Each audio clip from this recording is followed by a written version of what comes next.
Hello, friends. Welcome back. This is the second episode in our style review. On this show, we're going to be looking at amber ales. And I've got my good friend here, Brian Gray. Really excited to have him on the show. He and I were both music majors in college together, had a lot of fun together. Brian, why don't you introduce yourself? Sure. My name is Brian Gray. Like Ben mentioned, we went to college together. We also in a fraternity together, and still hang out with some of those guys to this day, every once in a while. Right now, I am an actor, singer, dancer in Columbus, and work full-time at Columbus Children's Theater, helping bring wonderful theater and fun to kids all across the state of Ohio. And sometimes drink beer.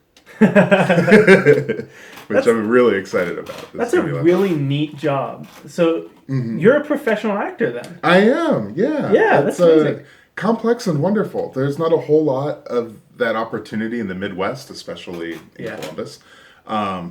So we are lucky to be one of those theaters that can just house actors in the first place.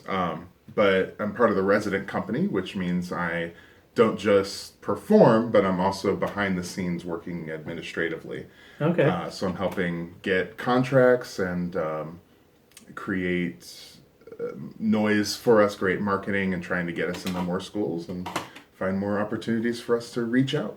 That's amazing. So if you're in the Central Ohio area, come and see him. Where was it again? Columbus Children's Theater. Support live art. Mm-hmm. We're going to start with Sibling Revelry Brewing's Irish Red. Now, the brewery describes this as a red ale brewed in the Irish tradition with UK malts providing a light, toasted caramel profile and finished with a healthy amount of American hops for a fresh, moderately citrus aroma.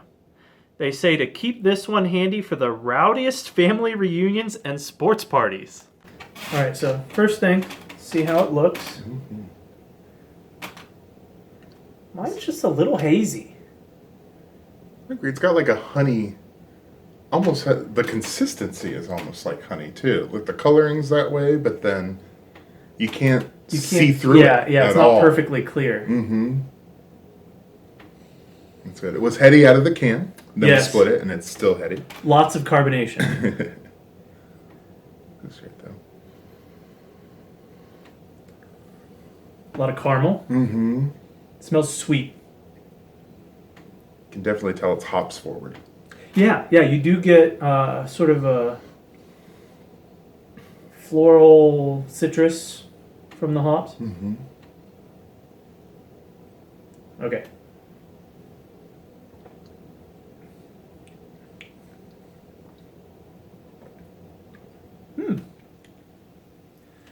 I expected more bitterness because I smelled so much of the hops. Yeah. But you don't get a lot of it. Mm-mm.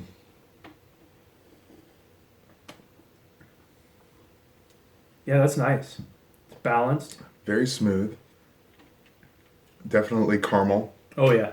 And I'm going to go with honey still. Looks like honey, tastes like honey. Yeah, I'll buy that. Sweet. Often with things that are hops forward, I get an aftertaste, but it's not here. Mm-hmm. Not here at all. It just kind of glides away. Nice. Well, that's good. I'm sure that's what they want. Now, usually with an Irish Red, you wouldn't have those citrus hops. Mm-hmm. That wouldn't be found in Irish beers. But I think it balances well. They've done a good job. Yeah, it's a nice twist on that. Mm-hmm. Would you have a second? I would, yeah. If somebody was like, do you want more? Now, if I'm drinking many, many beers, it's usually Bud Light, Miller Lite, whatever. But I'd go with this any day over that. Very nice beer. Mm-hmm. Fine choice. Up next is a beer from right down the road. This is from Buckeye Lake Brewery. This is their Dublin-style Irish Red. It's deep amber in color. This is medium-bodied beer that has a wonderful caramel sweetness and malt flavor and very low hop aroma and flavor. Let's see what we think. All right, so the Buckeye Lake Dublin Irish Red. A little more clear, I think, than the last one. Yes, a bit. It's still, again, I'd call it maybe translucent versus opaque. Yeah. If you think about it. The other one seemed a lot more cloudy. You really couldn't see through, but... No, it's not as clear as like a lager or something. It's not crystal. Mm-hmm. That's nice. I love the coloring on it, too. Yeah, much darker than the other. Mm-hmm. More of a brown. But it does have red notes there. Yeah. It smells great. It smells like toffee to me. Mm-hmm. I would say it's reminding me of, what is that? Nut brown ale. It has a name. It's British. I don't know. It smells like that. There was Honey Brown, which used to be really, really popular. Back in the day. Yeah. Reminds me a little bit of that. And then there's another British beer I'm thinking of, but I can't recall. Mm-hmm. So if you have a taste, it tastes very British to me. Oh. It's all malt. Mm-hmm. I don't get any hops at all. It's very sweet. It's nice. It coats, but washes. Yeah. So it's kind of slick. Mm-hmm. You're right. It kind of coats your mouth. I'm personally not a huge fan, but I prefer a little hoppier beers, something a little crisp, a little cleaner. Mm-hmm. But I would say this is true to style. Yeah, this is very different. Very sweet. It's heading towards chocolate, but it's not heavy enough. Yeah. Mm-hmm. So maybe even like a burnt toffee. Ooh. So a bit of that roastiness, mm-hmm. but not quite that coffee chocolate sort of flavor. Right. Gotta remember this. And we're close. We're close to Buckeye Lake, where that's from. We mentioned where it's from, but it's only about 20 minutes away. Yeah, just right out east. Very different from the first one. That red from Sibling Revelry, the American hops, I think balanced that sweetness really well. This is all about the malt. Yes. All about the sweetness. So if that's what you're looking for, and it sounds like you prefer, this would be the one for you. I might. I'm kind of on the fence on it because I really enjoyed the American Red from Sibling Revelry, and this is. I don't know if you hear me cleared my throat like 2 or 3 times. It's almost it's having that like slight constricting feeling, where I feel like it's just getting too much on there. I wonder if we had tasted these in a different order. We would, think differently. Right. Mm-hmm. Yeah. Probably, because it's definitely sweeter. Much. So if we had this first, that probably wouldn't have had. I don't think that would have tasted as good. No, maybe not. Because that this might would have been tasted bitter against this one. Yeah, and there's certainly next to no bitter notes on this. No. So, Fine choice. Up next is the Amber Ale from Alaskan Brewing Company. Now, this actually isn't in the category of American Amber Ale. This is more in the category of the alt beer. And here's Alaskan Brewing's description. Alt. The name of this beer style comes from the German word meaning old. This refers to the aging that alts undergo since they ferment more slowly and at colder temperatures than most ales. Slow fermentation helps condition the flavors in Alaskan Amber. Richly malty and long on the palate, with just enough hop backing to make this beautiful amber-colored alt-style beer notably well-balanced. All right, so our first clear beer. Yep. This is clear. Yes. You can see right through it. I can see the little eagle on the other side. Oh. I was like, what? There's an eagle? No, on the glass. Yeah. I can see. Promise. But no, still similar coloring, though, to our last. It still has that, like, nut brown to it. This one, this is a little more golden. Yeah. I would say, than the others. Yeah. Definitely than the last one. The last one was more brown. Mm-hmm. When I poured this, I was terrible and had a pretty substantial head on it, but it dissipated quickly. Mm-hmm. Does that tend to lend? Is there a reason why that happens? Yeah, that will happen more in malty beers. Okay. Whenever you have that added sugar in there, that will help. Though there are a lot of different factors that go into it. Okay. Yeah. Fantastic. Let's see. There's that caramel and toffee. Mm-hmm. Very sweet. I'd say the aroma's in between the other two. Mm-hmm. So, not so crisp as the Sibling Revelry, but not so roasty as the one from Buckeye Lake. Mm-hmm.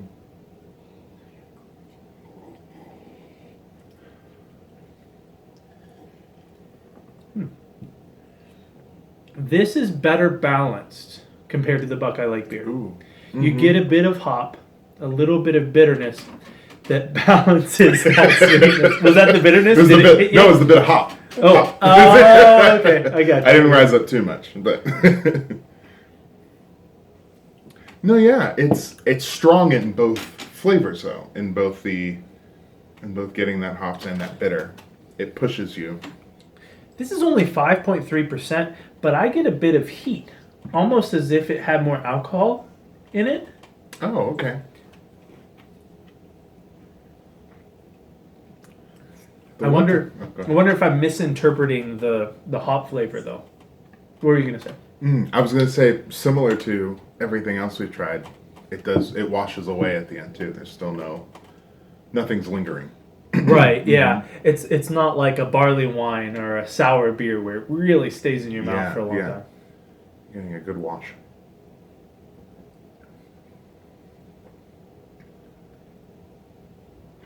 Yeah. So pretty much everything we've had today, I'll just drink, and they're all nice delicious. Beers. Yeah, definitely. They're all great. I think this one's sticking out. Now, what was the difference? Because this being an alt beer, remind me what that. So an alt beer is what that meant. usually going to have more German ingredients, and also, as they mentioned in the description from the brewery, they're often fermented at a cooler temperature.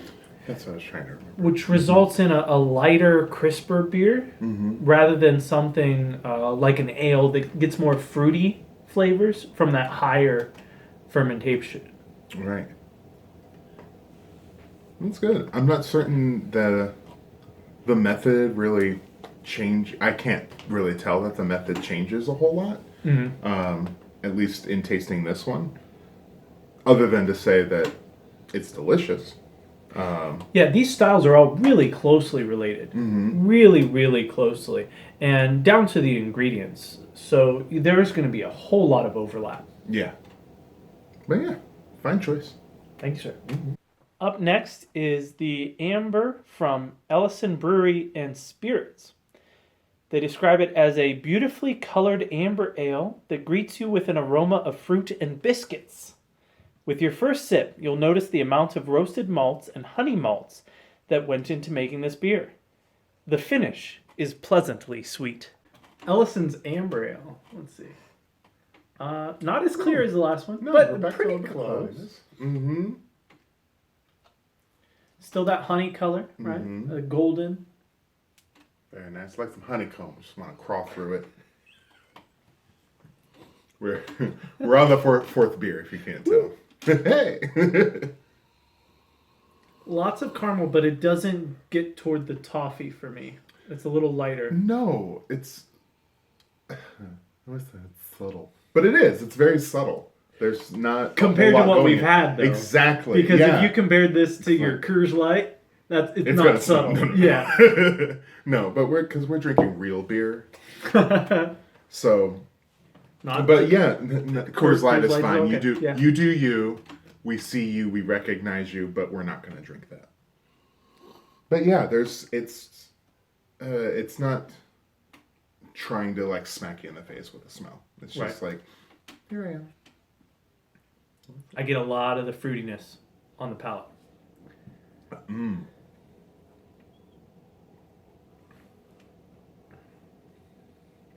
It helps to balance, for me, helps to balance that caramel toffee flavor. Now, that fruitiness can come from a couple different things. It can come from the type of hops that they use. It also can come from the type of yeast. Oh.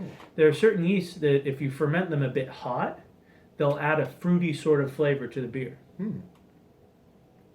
wonder which way this goes. So it's not, you can tell it's not fruit forward. So there's not, it's not trying to be a fruity beer. It just happens to have a bit of that flavor to it. It's nondescript to me as well. Like most, you can either say citrus, berry. Right. This is fruit. Like maybe fruit or more floral. Mm-hmm. That would make me think it's probably from the yeast. Mm-hmm. Mm-hmm. It's probably a phenol that the yeast puts off as it's doing its thing. Hey, yeast. I see you doing your thing.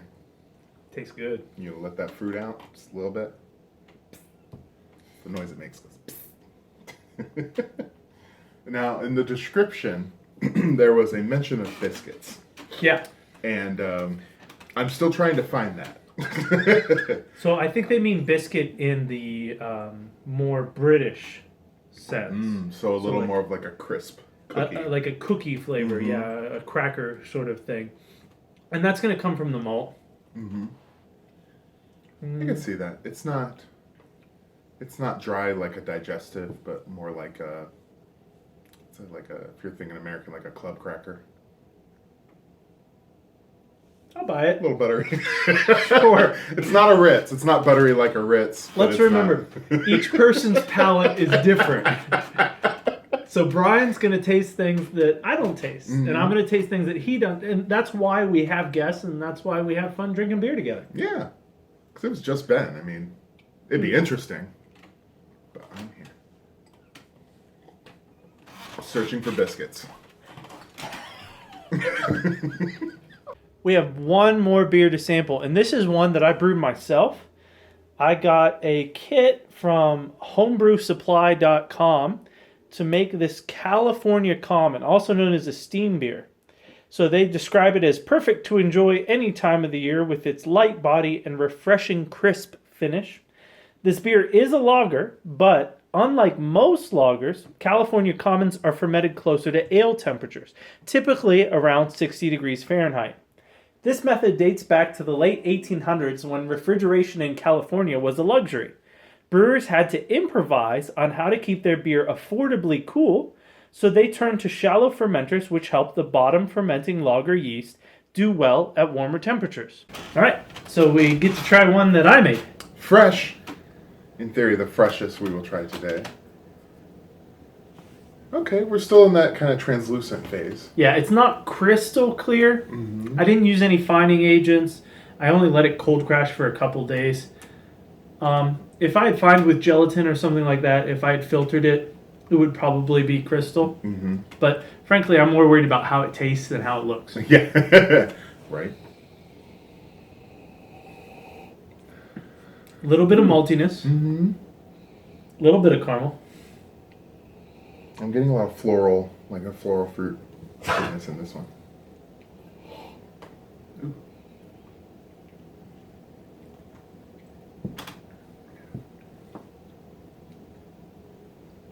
What do you think? You first. It's very different from the others we've tried. Even though the BJCP has Amber and California Common, what this is, in the same category. They're both listed as Amber and Brown American beers. But Amber is 19A and California Common is 19B. And it mostly comes down to the yeast that's used. This it tastes it, kind of everything all together. It's definitely yeast forward.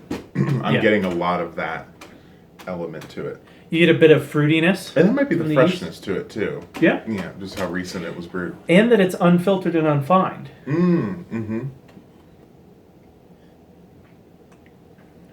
I get a bit, some floral notes from the hops, some fruitiness from the yeast, and a little bit of caramel from the malts. Yeah, it's very smooth. It's very clean. At first I was like, well, because everything else we've had. Yeah, which is funny because they put it in the same category. Right. But I'm a big fan of this. Yeah. This is the first time I've used anything from homebrewsupply.com, and this is one of their true to style kits. I liked it a lot. Homebrewsupply.com did not provide money to help us pour or drink these beers. But if you want to, hit me up. Link in the description. Or at least now there will be because I said it. So I think this has a different mouthfeel, a different sort of body than the others. The others feel slick and thick, or at least thicker than this. Yeah. This feels a little thinner. It reminds me a bit of a pale ale. Yeah, especially the finish. Mm-hmm. I get more bitterness on the tongue in the finish than I did with the other ales. Mm-hmm. It's refreshing, though, after those, too. It's almost like a palate cleanser, but it's still beer. What do you think? I'd have more. You're the first person to review my homebrewed beer on camera. Yeah. He's not gagging. That's good. Yeah, right. My opinion matters, and I say, drink up. Cheers, sir. Cheers. All right, we like to ask this question at the end of our star reviews. What was your favorite, and what was your least favorite? You go first. Okay, so favorite. Here is our American Amber Ale selection. I'm going to go my favorite with the Dublin style Irish Red Ale by Buckeye Lake Brewery. It definitely it left an impression on me. I thought it was full of flavor, full-bodied, and I put it down wanting. I drank it down wanting more. Least favorite, I have to go with the Ellison, and nothing against it. It just didn't measure up to everything else. I thought everything else had a bit more interest to it, a bit more flavor, and so that's the one I would say. Thank you so much. I'm good, but, but I'm definitely going with the Irish. Okay, so I'm gonna disqualify mine. That's fair. I'm not gonna pick mine for either. Only because you made it, right? And so there's a bit of a bias there, right? But no joke, delicious. So let me just get rid of this. Okay, so that's out. My favorite was the Sibling Revelry. I thought it had the best balance between malt sweetness and the bitter hops. Yes. My least favorite, and this is why I was smiling while you were doing yours. My least favorite is the Buckeye Lake. Interesting. I thought it was sweet and cloying. It was just too sweet for me. But I think I prefer hops more than you do. Yes. I think I mean I like hops. I don't mind a good IPA now and then. And you said, as we were chatting, that a little bit of IPA is enough for you. Yes. Yeah. Oh, absolutely. Yes. Yeah. So when I got hit with that sweetness, it definitely got me. Well, that goes to show you different palates. Like we were talking about before. There's something for everybody out there. Yep. In any beer, any style, anywhere. So thank you for joining us on our style review of Amber Ales. Had a lot of fun. Really appreciate Mr. Brian Gray coming over again to hang out and enjoy these beers with me. You know what I want to mention is I was surprised when I went shopping for these how difficult it is to find amber ales. It's a delicious style. I think a lot of people who are turned off by the hoppier beers would really enjoy this style. And I encourage breweries to put a few more of these out. If you enjoyed your time with us, please like and subscribe so that you can see the next episode. See you later, friends.